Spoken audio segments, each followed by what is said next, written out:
people who have worked with the Russians know that when they don't want to make a diplomatic deal, they won't make it. And you can negotiate with them every day from now, till doomsday, and they will not do a deal. But when the Russians decide to do a deal, they can be very creative and flexible and get there.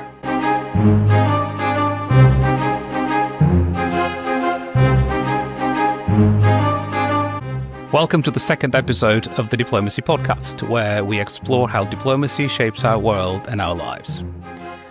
Today, we're talking about Ukraine, more specifically the state of diplomacy on Ukraine.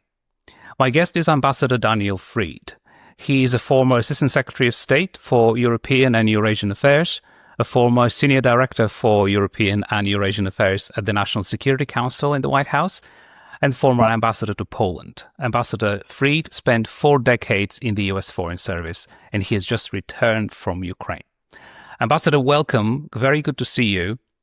Thank you. For years, critics accused the West of doing nothing to initiate negotiations between Russia and Ukraine to stop the war. In the last 5 months, we have had some efforts take shape. They haven't produced much. So can you help us understand where these efforts are currently, and then look at what might have gone right and what might have gone wrong in these past 5 months? Sure. I think President Trump gets some credit for pushing diplomacy, or at least announcing that he is pushing diplomacy. And the outline of the U.S. position, the kind of sketch for Trump seeking to end the war, could work. That is, a ceasefire roughly along current lines, plus security for Ukraine of some kind. Now, that's very rough, but it actually could work. And the Biden administration never tried to push for an end to the war. They were kicking the can down the road, hoping for Ukrainian advantage or hoping for something. So Trump gets some credit for doing so. Moreover, he has pushed the Europeans into not quite there, but getting close to stepping up and doing a lot of the heavy lifting on Ukrainian security. And I'm referring, of course, to the British-French-led coalition of the willing to put forces inside Ukraine to support a ceasefire. Now, you probably expect there's a but coming in, and yeah, here it is. First of all, Trump has not backed his own proposal with any kind of consistency. So he's put it on the table, but the last several weeks there's kind of been drift. More specifically, Trump has not backed up his own insistence on things like a 30-day ceasefire, even when he had European support for it.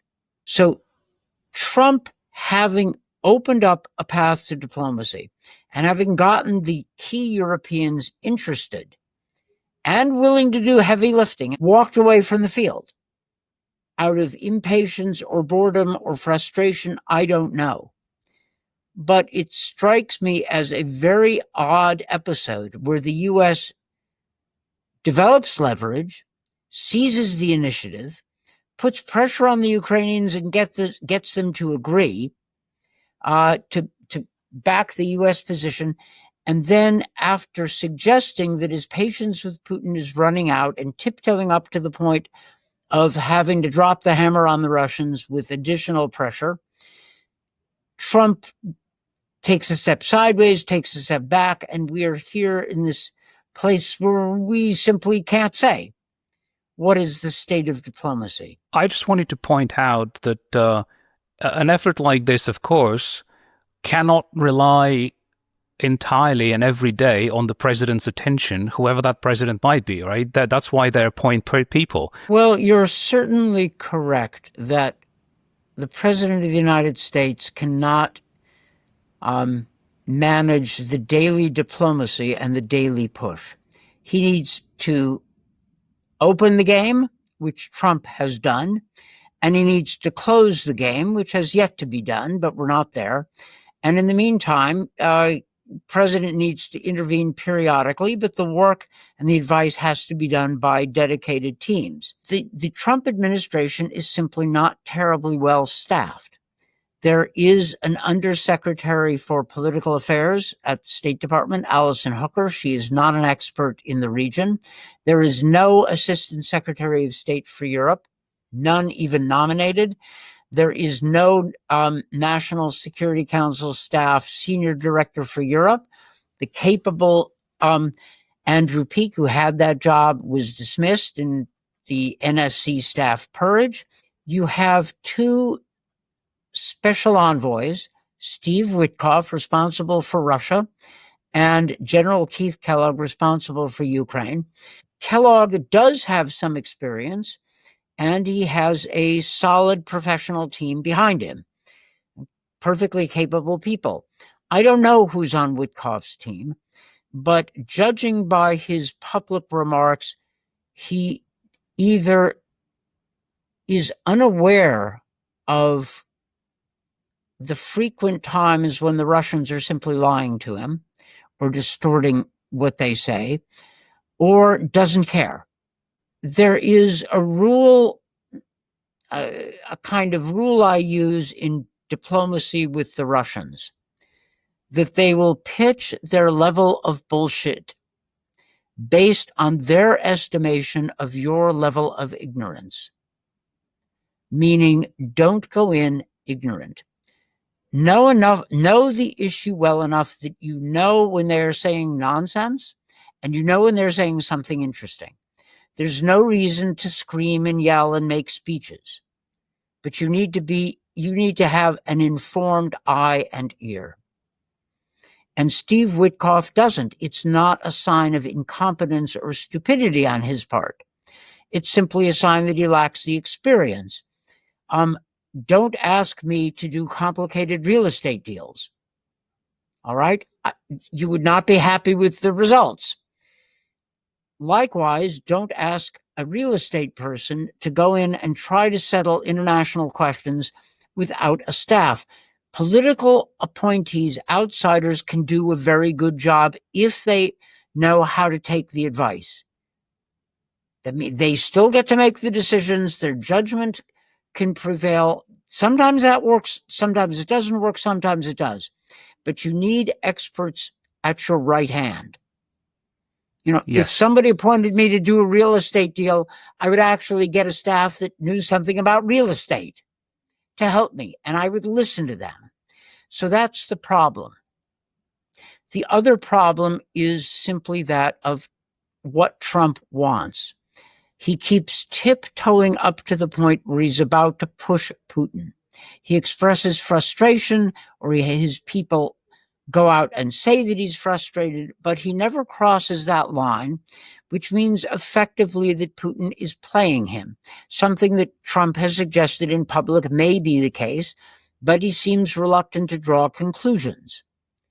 So my frustration is that having come up with a reasonable sketch to start diplomacy, and having started diplomacy, and having captured the attention of the Europeans and pushed them into being willing to step up and kick in, Trump has not backed up his own diplomacy with sufficient muscle to have it taken seriously. And Putin will play Trump as long as he possibly can, in which case Trump's diplomatic gambit has achieved nothing, and it has achieved nothing because Trump doesn't seem to stand behind it. If the Russians want to settle, there is a basis for them to do so. But they probably won't want to settle on anything short of total victory as long as they can achieve or think they can achieve total victory. And Trump needs to take stronger steps to disabuse them of that notion. That is where we are. Can you remind us, what is this really about? Why did Putin feel compelled more than 3 years ago to start this war? Well, he started the war more than 10 years ago, in 2014. And the full invasion came a little over 3 years ago. What this war is about is Russia's desire to re-establish the Russian Empire. in Europe. And you don't take my word for it. Read Vladimir Putin's article in the fall of 2021 outlining his war aims and his justification. His justification is that an independent Ukraine, independent from Russia, and with a separate national identity from Russia, is a threat to Russia's conception of itself and its place in the world. That's what this war is about. It is not about NATO enlargement.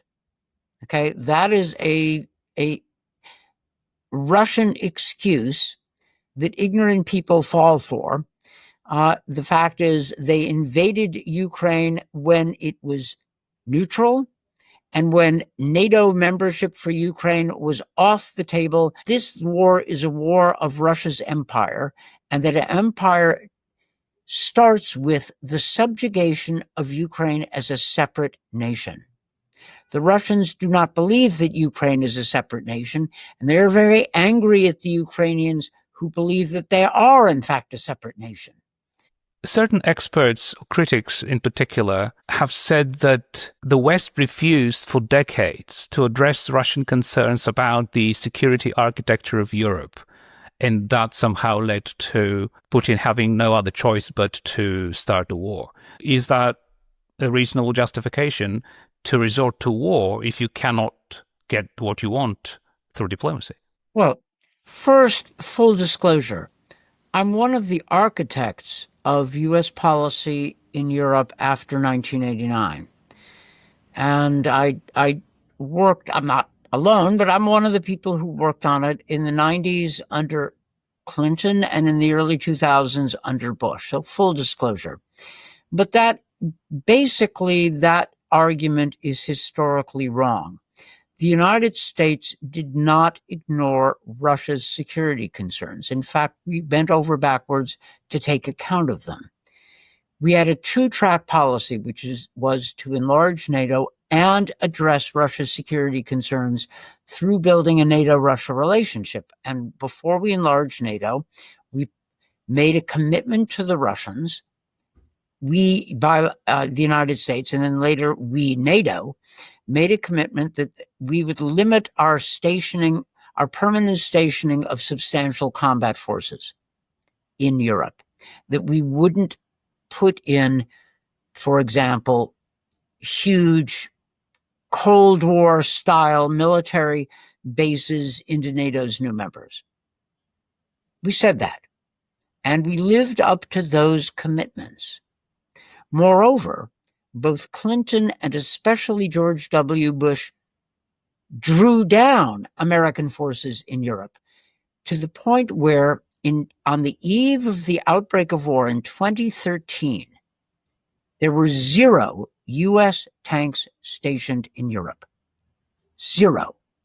So if you're Russia and you're looking rationally, you see both a commitment to limit Western, meaning U.S. military presence in Europe, including in NATO's members that acceded to the alliance after 1997, and you see de facto withdrawal, a drawdown of American forces in Europe. So what's your problem? We did not treat Russia as a defeated foe, as, an enemy, as we did Weimar Germany after Versailles. We did not demand reparations from Russia for its decades of oppression of European countries. We did none of that. We welcomed Russia as a country liberated from communism. And it was a pretty sweet deal for the Russians. But that's not good enough for the Russians. They want domination. And because Russia has been for centuries more backward than its Western neighbors, it cannot dominate those countries in any way except brute force or the threat of brute force. Russian domination of Ukraine kept Ukraine poor and corrupt. And the Ukrainians took exception to this. They didn't want to live in a poor and corrupt country. But that is the only way that Putin knows how to rule Ukraine.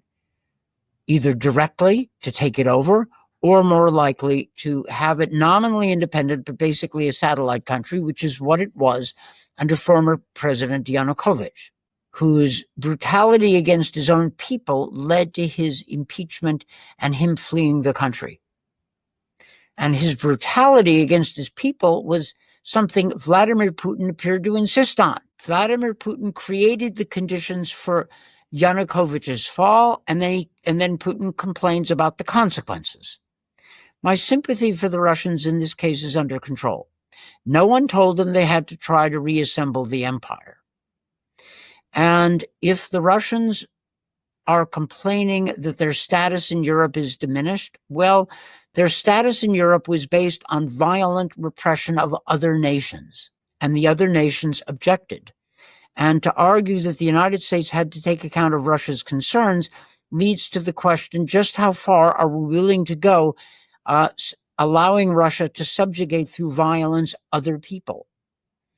And the answer is, we're not, because the consequences of this are pretty ugly. Russia's domination of Central and Eastern Europe was, in fact, in the end, not stable. Its domination of Ukraine before 2013 to the war in 2014 was not, in fact, stable, because these people have agency.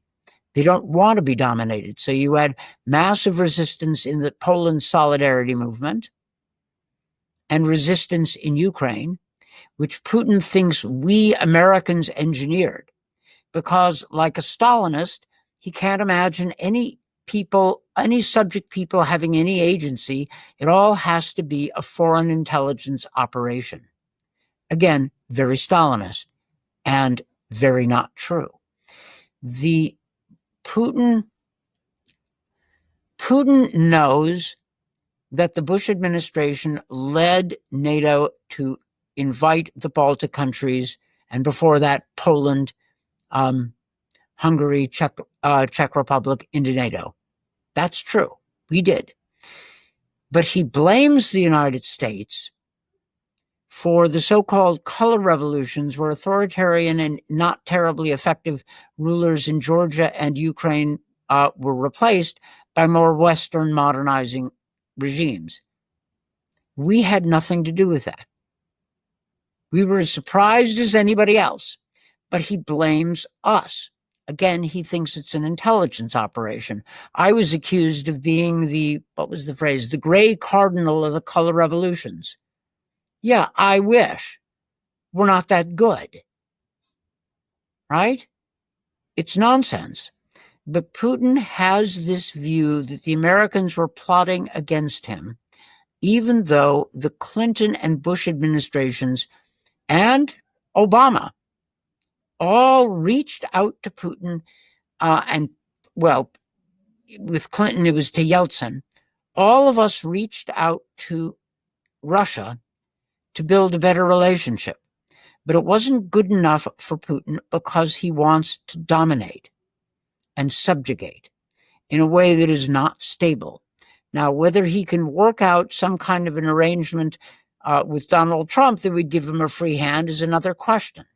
But he was unable to do so with successive U.S. presidents before Donald Trump, because Americans were unwilling to accept the terms that Putin had for good relations, which are, I, Vladimir Putin, get a free hand for oppression at home and aggression abroad in the area I consider mine.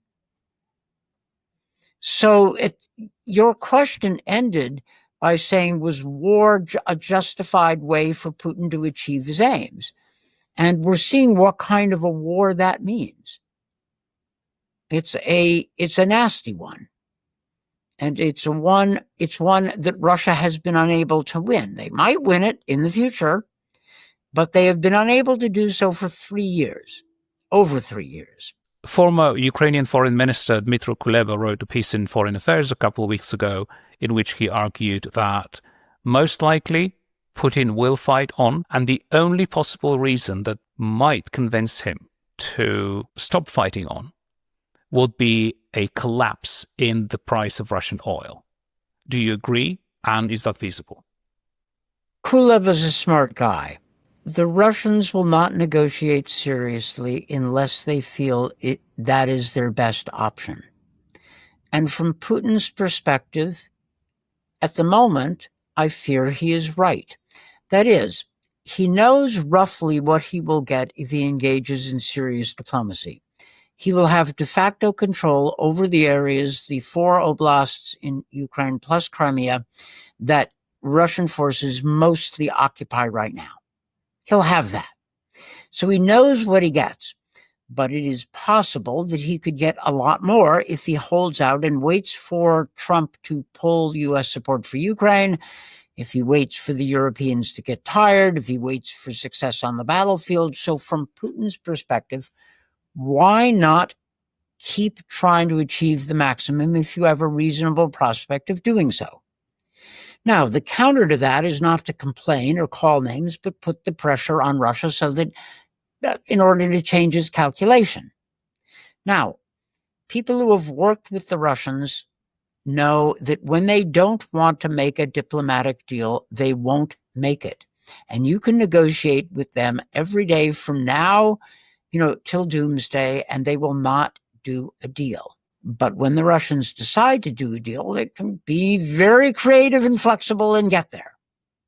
So it's not that diplomacy with the Russians is not possible. It's simply not possible when they don't want to do diplomacy, which means rather than going in and yelling at them or reading speeches or getting mad or denouncing them, just change the correlation of forces, as the Soviets used to say, on the ground. This is to Kuleba's point, right? Put more pressure on the Russian economy, and doing something about its oil revenues would be one good way to start.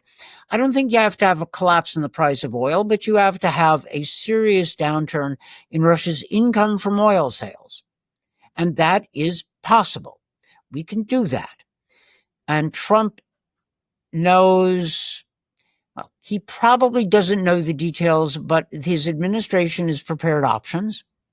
And Lindsey Graham has prepared a sanctions bill. And footnote, his bill is not actually terribly practical when it comes to hitting Russian oil revenues, but it is fixable.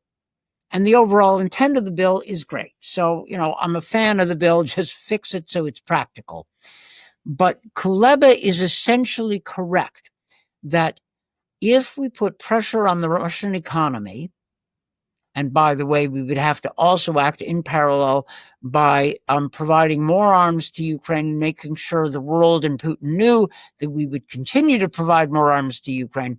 If we do those two things, Putin may be in a more reasonable frame of mind. Now, in addition, you've mentioned diplomacy. That's the topic of this discussion. Maybe the best you can get is a Korea-style armistice, which is not a deal. It's not a peace deal. It is an armistice. That's it. Maybe you could get that formalized. Maybe you could get something de facto. Your diplomacy cannot be a search always of a grand bargain and a signing ceremony. It can also be a search for the best achievable provisional arrangement, which would have to be backed up by security for Ukraine. Now, diplomacy can embrace a multitude of outcomes, not merely the Congress of Vienna in 1815 or Versailles in Paris, right? There are a lot of other ways to proceed, but the way to go, if you want to get there, has to be accompanied by some strength. I mentioned at the beginning that you're just back from Ukraine. What takeaways are you coming back with?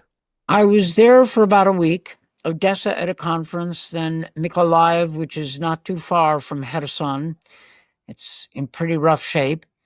And then Kyiv. I was driving to Kyiv when word came down of Operation Spiderweb. My impression is that the Ukrainians are determined to keep fighting and very realistic about the shape of a deal. They understand what can be achieved, what cannot be achieved. They are far more realistic in their thinking than they're sometimes given credit for. But as one Ukrainian pointed out rather wryly, it doesn't matter how realistic we are. The Russians are nevertheless maximalist. To a Russian nationalist, The existence of an independent Ukraine is an abomination. And Ukrainians who insist that they are a separate nation are traitors, national traitors. And kidnapping children and making them Russian appeals to this Russian nationalist narrative, that if the Ukrainians reject Russia, they can only do so because they are Nazis and must be exterminated, root and branch, with fire and sword.